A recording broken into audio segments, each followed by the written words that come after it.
Uvira, ville stratégique du Sud Kivu, devient aujourd'hui un point de friction majeur.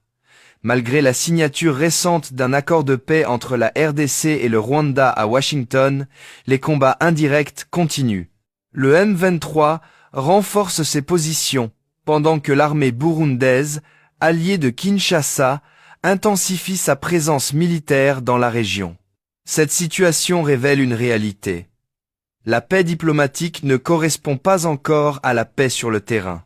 Uvira est une clé géostratégique. Elle contrôle l'accès au lac Tanganyika, relie la RDC au Burundi et à la Tanzanie, et sert de corridor commercial et militaire. Contrôler Uvira, c'est influencer toute la dynamique sécuritaire du Sud Kivu et menacer directement les lignes d'approvisionnement régionales. C'est précisément pour cela que le M23 cherche à consolider la zone. Le M23 n'avance pas au hasard. Sa stratégie actuelle n'est pas seulement militaire, elle est territoriale. Consolider une zone signifie installer des administrations parallèles, sécuriser les routes, contrôler les populations et envoyer un message clair, le groupe s'installe dans la durée. Cette consolidation est une provocation directe envers Kinshasa, mais aussi envers le Burundi. Le Burundi ne peut pas rester passif. Une présence durable du M23 à Uvira représenterait une menace directe pour sa sécurité nationale. C'est pourquoi l'armée burundaise renforce discrètement mais fermement son soutien au FARDC. Pour Bujumbura, il ne s'agit pas seulement d'aider Kinshasa, mais de protéger sa propre stabilité. C'est ici que les tensions apparaissent. Kigali observe avec inquiétude le renforcement burundais. Le Rwanda préfère une confrontation indirecte via le M23, pas une régionalisation ouverte du conflit. Une implication burundaise trop forte réduit la marge de manœuvre de Kigali et complique son discours diplomatique. Officiellement, la diplomatie parle de paix. Officieusement, les forces se positionnent. Le Rwanda nie toute implication directe, la RDC appelle à la retenue, et le Burundi avance prudemment. C'est une guerre de nerfs, une guerre silencieuse, où chaque mouvement est calculé. Si Uvira tombe totalement sous contrôle indirect du M23, l'équilibre régional sera rompu. Une confrontation entre forces alliées à la RDC et forces soutenant indirectement le M23 deviendrait inévitable. Ce scénario rappelle les grandes guerres régionales du passé avec des conséquences humanitaires dramatiques. Uvira n'est pas un simple champ de bataille. C'est un test. Un test pour la crédibilité de l'accord de paix, un test pour l'influence régionale et un test pour la stabilité des Grands Lacs. Si la communauté internationale regarde ailleurs, l'histoire pourrait se répéter. L'ONU met donc en garde contre un embrasement de la région des Grands Lacs suite à la nouvelle offensive du groupe armé M23 dans l'est de la République démocratique du Congo. L'institution internationale dit craindre une fragmentation du pays. Et je vous le rappelle, dans ce contexte, des membres de l'AFC M23 soutenus par le Rwanda ont pris le contrôle de la ville d'Uvira malgré la signature de l'accord de paix de Washington. Depuis, l'inquiétude règne dans la population. Les détails avec Julien Dubois. 2 jours après la prise de contrôle de la ville d'Uvira par le groupe armé M23, certains habitants osent timidement sortir de chez eux, comme sur ce marché.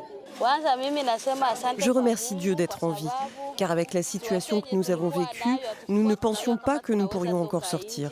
Heureusement, on commence à sortir et à reprendre progressivement nos activités. J'espère que ceux qui sont partis vont revenir, afin qu'on reconstruise notre pays, même si c'est un autre niveau d'administration avec le départ des miliciens pro-Kinshasa. À la frontière avec le Burundi, Uvira était la dernière grande ville de la province du Sud Kivu qui échappait au contrôle du M23. Après la prise de la ville de plusieurs centaines de milliers d'habitants, et seulement quelques jours après la signature d'un accord de paix entre la RDC et le Rwanda, les États-Unis mettent en cause Kigali et l'accusent du déploiement de missiles et d'armements lourds pour soutenir le M23.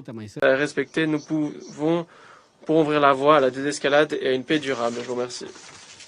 Merci. Je donne la parole à présent, en ma qualité de président, à la représentante de la RDC. Président, Excellences, Mesdames et Messieurs les membres du Conseil, je vous remercie de me donner la parole pour l'examen du rapport du secrétaire général ainsi que pour l'examen du renouvellement du mandat de la MONUSCO. Je salue la qualité du rapport et je rends hommage au département des opérations de paix, aux acteurs humanitaires et à l'ensemble du personnel onusien qui, jour après jour, œuvrent à la protection des civils dans des conditions d'une extrême gravité, nous rappelant que la raison d'être de cette organisation est de défendre la dignité humaine, même lorsque les circonstances sont les plus adverses. Je salue également la présence ici et les contributions importantes du secrétaire général adjoint M. Lacroix, de la Sierra Leone en sa capacité de président du comité 1533, du président international de Médecins sans frontières et du représentant permanent du Burundi. Monsieur le Président, le 4 décembre dernier, à Washington, les présidents Félix-Antoine Tshisekedi Tshilombo et Paul Kagame ont signé un accord de paix facilité par les États-Unis d'Amérique sous le leadership du président Donald Trump. Cet accord, soutenu par les garants régionaux et internationaux, portait et porte l'espoir d'un tournant historique. Pourtant, moins de 24 heures après cette signature, les faits en contredisent les engagements pris. Bombardements, drones explosifs, avancées coordonnées autour d'Ouvira et dans la plaine de la Ruzizi. Il n'est pas acceptable qu'un accord solennel soit ainsi recusé dès le lendemain par ceux qui s'y étaient engagés. Ces actes remettent en cause la dynamique née à Washington et confirment ce que le rapport du secrétaire général souligne. Le cessez-le-feu exigé par la résolution 2773 n'est pas appliqué. Les attaques contre les civils persistent. L'accès humanitaire est entravé et la situation continue de se détériorer malgré les efforts diplomatiques. Excellence, la République démocratique du Congo a volontairement choisi la voie de la diplomatie. Ce choix n'est ni une concession ni un signe de fragilité. Il reflète notre sens des responsabilités et notre foi en des mécanismes multilatéraux qui, s'ils sont pleinement assumés, peuvent encore ramener la paix. Nous avons fait ce choix parce que nous croyons en l'engagement des États-Unis, facilitateur principal du processus de Washington, en la constance de l'État du Qatar, garant du processus de Doha, et en la valeur normative du processus de Luanda, dont les principes continuent de guider l'action de l'Union africaine, désormais conduite par la République togolaise. La RDC a agi de bonne foi, la RDC continue d'agir avec bonne foi. La diplomatie n'est pas pour nous un choix par défaut, elle est l'expression de notre responsabilité d'État et de notre respect du droit international. Monsieur le Président, Excellences, depuis le 4 décembre au soir, les positions autour de Gatagota, Ruvunge, Kaziba, Urarambo, Luvungi et le long de l'axe Kamanyola-Ouvira ont été visées par des bombardements provenant des positions RDF M23. Des drones kamikazes ont frappé des zones civiles. Plus de 500 000 personnes ont été renouvellement déplacées. Le Sud Kivu, déjà en fragilité, atteint un seuil de rupture.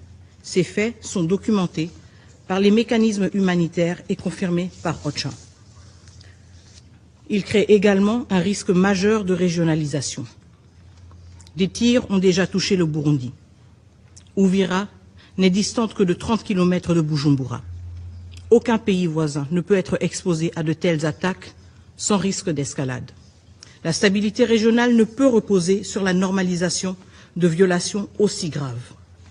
Monsieur le Président, moins d'une semaine après la signature des accords de Washington, certains acteurs ont choisi de s'écarter des engagements librement acceptés. Le recours à des narratifs inversés et à une désinformation systématique pour attribuer à la République démocratique du Congo la responsabilité des attaques commises par la coalition RDF M23 est une stratégie désormais bien documentée par des mécanismes internationaux. Nous ne pouvons accepter que la manipulation devienne un instrument de politique régionale. Les faits sont têtus, les résolutions de ce Conseil le sont davantage. La vérité n'est pas négociable et le droit international ne peut être dévoyé pour légitimer l'agression.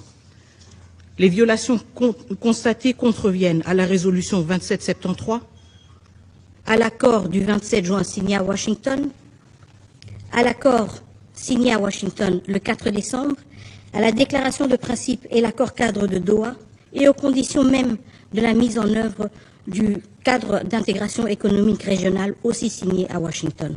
Aujourd'hui, c'est la crédibilité de tous ces processus et de leurs garants qui est en jeu. Mr. President, Excellencies, members of... Monsieur le Président, Excellences, Mesdames et Messieurs les membres du Conseil, nous arrivons à un moment de vérité. Soit l'ordre international accepte qu'il est ouvertement mis à l'épreuve par le Rwanda, ou le Conseil assume ses responsabilités. L'impunité dure depuis bien trop longtemps. Le peuple congolais ne peut subir le coup des engagements qui sont violés et des résolutions qui ne sont pas appliquées. Les faits sont clairs. Le cessez-le-feu exigé par la résolution 2773 n'a pas été respecté. Les forces étrangères, c'est-à-dire les forces de défense rwandaises, demeurent sur le sol congolais et les civils continuent à être ciblés.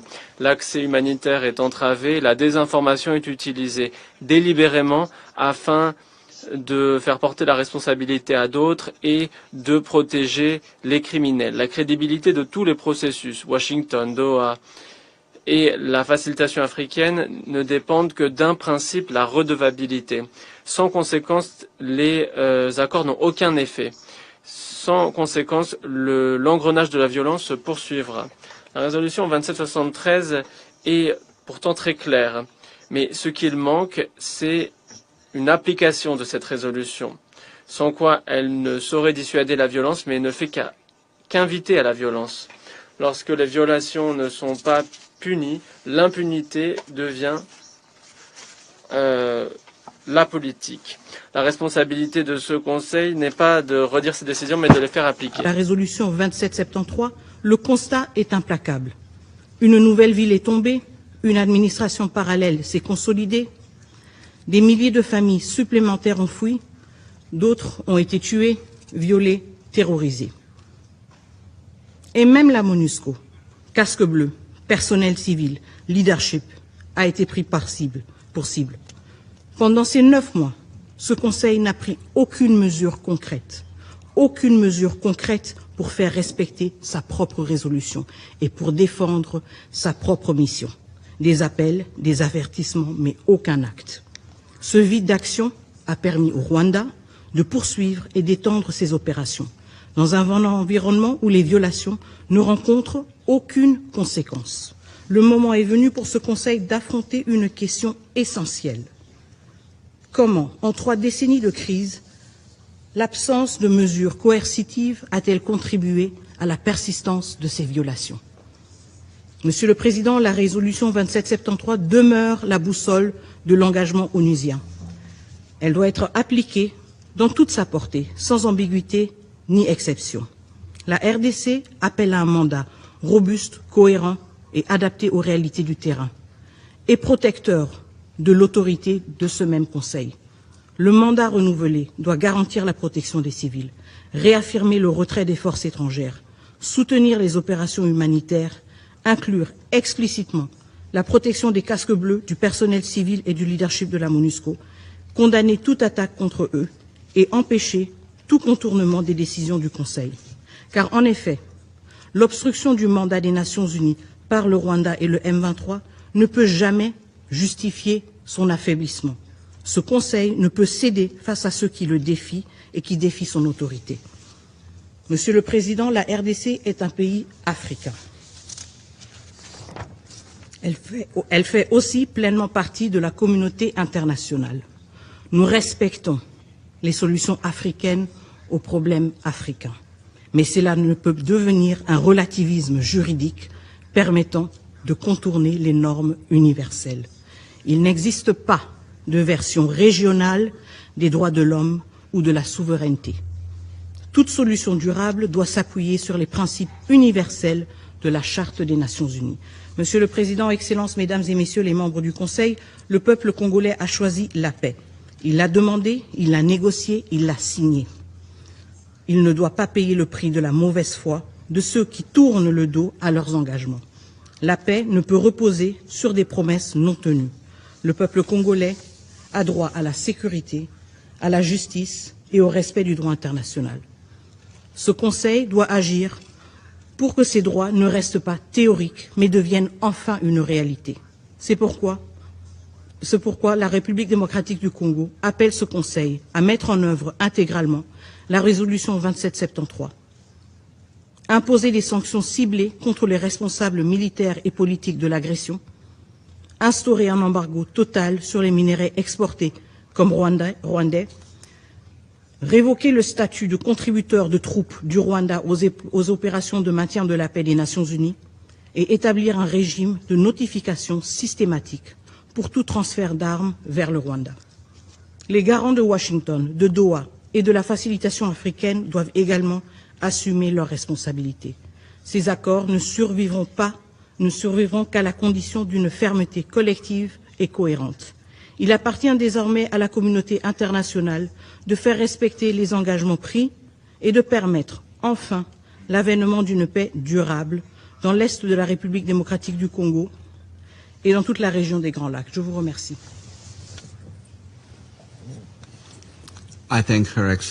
Je remercie son Excellence, Madame Wagner, de son intervention.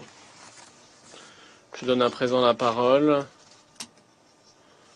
au représentant du Rwanda.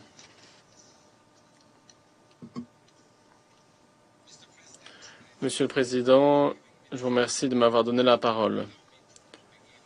Tout d'abord, je me félicite de la manière dont vous dirigez les travaux du Conseil ce mois-ci. Je salue les membres du Conseil qui arrivent à la fin de leur mandat. Votre service, votre contribution aux travaux du Conseil est inestimable. Je remercie le secrétaire général adjoint, M. Lacroix, le docteur Mohamed Abdelmoneim, des informations présentées. Je prends note du rapport du secrétaire général. Je prends acte des déclarations que nous avons entendues.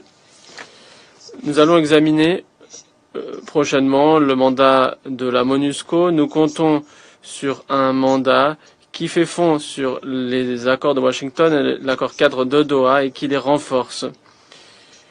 Le secrétaire général, dans son rapport, les ayant identifiés comme les voies centrales pour une paix durable. Le mandat doit donc donner la priorité à l'impartialité stricte et à la neutralité politique, à l'appui à la mise en œuvre du cessez-le-feu et au dialogue politique, à un respect d'une politique de vigilance vis-à-vis des droits humains, à des mécanismes de suspension et de rapport, le cas échéant, et doit appeler à une retenue pour les offensives concernant les partis qui participent formellement au processus politique. Ils doivent mettre l'accent sur la stabilité, la redevabilité et les solutions politiques en tenant compte des ressources. Ces priorités correspondent aux réalités présentées dans le rapport. L'efficacité de la MONUSCO dépendra de sa capacité à s'aligner vis-à-vis des efforts politiques. Les accords de Washington et de Doha se complètent, ils se renforcent. Si la mission les appuie de manière cohérente et impartiale, elle pourra dégager un espace pour la mise en œuvre. Le Rwanda réitère son plein attachement à la mise en œuvre de l'accord pour les obligations qu'il concerne. La réussite de l'accord dépendra de la volonté politique des deux parties. Monsieur le Président, la situation récente dans le Sud Kivu a fait l'objet d'une discussion approfondie. J'aimerais y revenir un instant. J'aimerais revenir sur certaines questions qui pourraient susciter des questions. On va me demander pourquoi je vais en parler, mais je vais y revenir. En 1994, dans cette salle, l'ambassadeur Kovac de la République tchèque, l'ambassadeur Keating de Nouvelle-Zélande, l'ambassadeur Gambari du Nigeria ont affirmé que les Rwandais étaient en train d'exterminer. Un groupe ethnique allait être exterminé. Ils n'avaient jamais été au Rwanda, mais ils ont exécuté leurs responsabilités, se sont opposés au silence et au déni que l'on avait observé dans cette salle pour qualifier le génocide pour ce qu'il était au Rwanda. Je suis donc ici j'ai survécu parce que il y avait ces diplomates courageux qui se sont acquittés de leurs responsabilités. La situation dans le Sud Kivu et la situation générale en lien avec les accords de Washington, c'est qu'on a affaire à des situations tout à fait diverses. On a le cessez-le-feu qui a été enfreint à maintes reprises par le gouvernement de la RDC, qui, en plus, a annoncé qu'il ne cessera pas ses attaques. Les attaques aériennes sont également des attaques, des offensives. Et alors qu'avancent les efforts diplomatiques, la situation sur le terrain dans le Sud Kivu continue à se détériorer d'une manière que le Conseil ne peut moralement ou légalement ignorer. Depuis 2017, les Banyamulenge, une communauté qui parle Kinyarwanda Tutsi en RDC, a connu des persécutions systématiques et des escalades. Et j'aimerais souhaiter revenir sur ça, c'est ce qui nous a amené à cette situation. J'aimerais revenir sur certains incidents qui s'inscrivent dans cette campagne durable et systématique de persécution des Banyamulenge qui parlent Kanyarwanda et qui sont Tutsi, groupe ethnique. Depuis 2017, plus de 85% des villages de cette ethnie ont été détruits dans le Sud Kivu. 700 000 têtes de bétail. Or, c'est l'épine dorsale économique pour ces communautés ont été tués.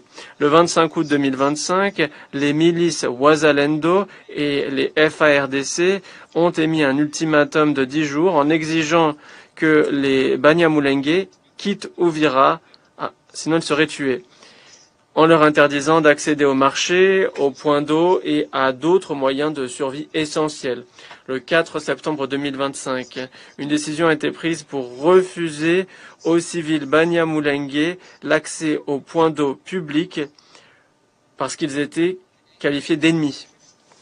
Du 5 au 8 septembre 2025, les civils Banyamulenge ont été enlevés et abattus, alors que des foules criaient, appelaient à la fin des Banyamulenge. C'est un indicateur précoce de crimes d'atrocité, discrimination, déshumanisation, déplacement forcé et refus d'accès aux services essentiels.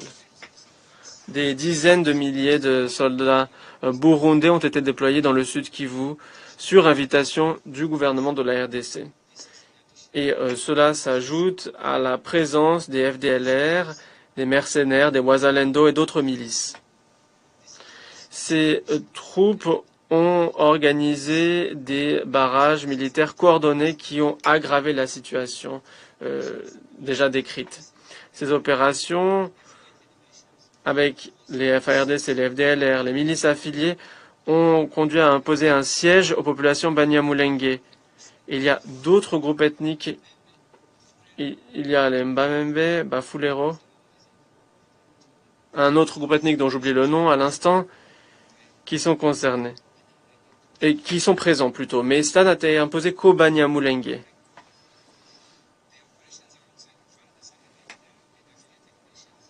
Ces groupes que je venais d'évoquer ont conduit à imposer un siège pendant près d'un an aux communautés dans les hauteurs de Minembwe qui n'ont pas eu accès à la nourriture, aux médicaments, à l'accès humanitaire, situation aggravée par les barrages militaires coordonnés.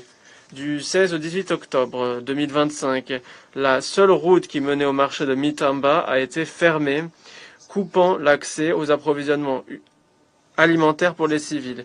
Le 6 décembre 2025, un groupe de 80 à 100 civils Banyamulenge, essentiellement des femmes, qui amenaient de la nourriture à leurs familles qui mouraient de faim, ont été victimes d'une embuscade par une coalition FARDC, burundaise et Mai Mai.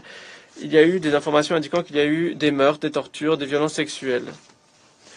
Ce qui est aussi su, mais que l'on ignore, c'est l'ampleur des frappes aériennes commises par les forces gouvernementales de la RDC et leurs alliés qui continuent à affecter les civils déjà assiégés, à savoir notamment Le 29 août 2025 et à d'autres dates, il y a eu des frappes de drones répétées touchant les franges des camps de déplacés Banyamulenge près de Mikenke. Le 27 septembre 2025, un drone CH4 a bombardé Nzibira dans le sud Kivu.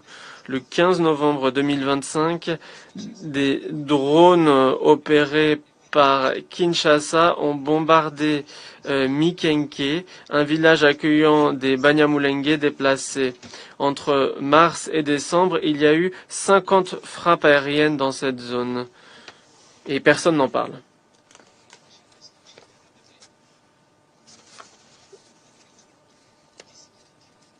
Et on ne pourra pas nous dire que ça n'est pas arrivé. Nous l'avons dit plusieurs fois. Nous l'avons présenté à certains membres du Conseil à titre individuel. Nous avons présenté cette situation dans cette salle. Or, rien n'a été fait. Le gouvernement de la RDC, en tant qu'autorité haute, devrait être responsable de l'action et du comportement sur le terrain des forces du Burundi et de leurs alliés. Le Rwanda n'est pas resté silencieux, comme je viens de le dire. Le Rwanda n'est pas resté silencieux face à cette situation. Notre ministre des Affaires étrangères a abordé directement la question du barrage avec les médiateurs, les États-Unis, le Qatar, les représentants de l'Union européenne et de l'Union africaine. J'ai également fait part de ces préoccupations avec les membres individuels du Conseil de sécurité. J'en ai fait part aux porte-plumes, aux présidences, aux chefs de certains mécanismes dans la région et rien ne s'est fait. Vu ces faits et la situation et le contexte plus général, l'idéologie de la haine en RDC et l'obligation juridique et morale inhérente, permettez-moi de poser une question. Est-ce que le Conseil de sécurité n'a pas été informé de la situation ou est-ce que cette situation ne méritait pas son attention? La situation au Sud Kivu, alors que nous l'examinons, eh bien, il nous faut réfléchir à la situation avant l'escalade récente. En tant qu'ancien enquêteur moi-même, l'on parle souvent de recréer la scène. Nous ne pouvons ici que vous dire les faits. Le Conseil de sécurité pourrait utiliser les moyens à sa disposition pour recréer la scène. C'est comme ça que l'on saura exactement tous les principes que nous avons évoqués, les principes de souveraineté, d'intégrité territoriale. Nous estimons qu'il faut les respecter, ces principes. Mais tous ces principes sont menacés. Les faits sont têtus, oui. Les résolutions sont encore plus têtues. Et dans les résolutions, un fait têtu est que le gouvernement de la RDC, ces 30 dernières années, a appuyé les FDLR. Les FDLR ne menacent pas uniquement l'intégrité territoriale du Rwanda, mais menacent l'existence même du Rwanda et de sa population. L'un de mes oncles avait payé pour être tué par une balle, parce que soit il choisissait d'être tué par balle ou par machette. L'un de mes oncles a payé de l'argent pour être tué par une balle.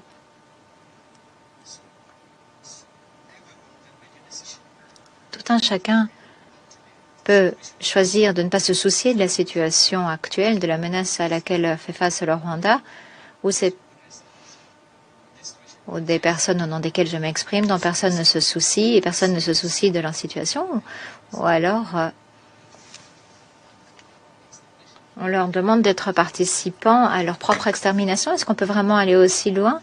En conclusion, honorables membres du Conseil de sécurité, nous remercions les médiateurs, nous les remercions très sincèrement et nous remercions tout particulièrement les médiateurs des efforts actuellement consentis, je pense notamment aux États-Unis, qui s'efforcent de réagir à la situation la plus récente. Et nous voulons trouver un règlement viable, car nous sommes convaincus que Si nous nous engageons tous à mettre en œuvre en toute bonne foi les engagements pris à Washington, et si nous appuyons pleinement le processus de Doha, alors nous aurons peut-être la possibilité de parvenir à un règlement pacifique du conflit, un conflit que nous subissons depuis tant d'années.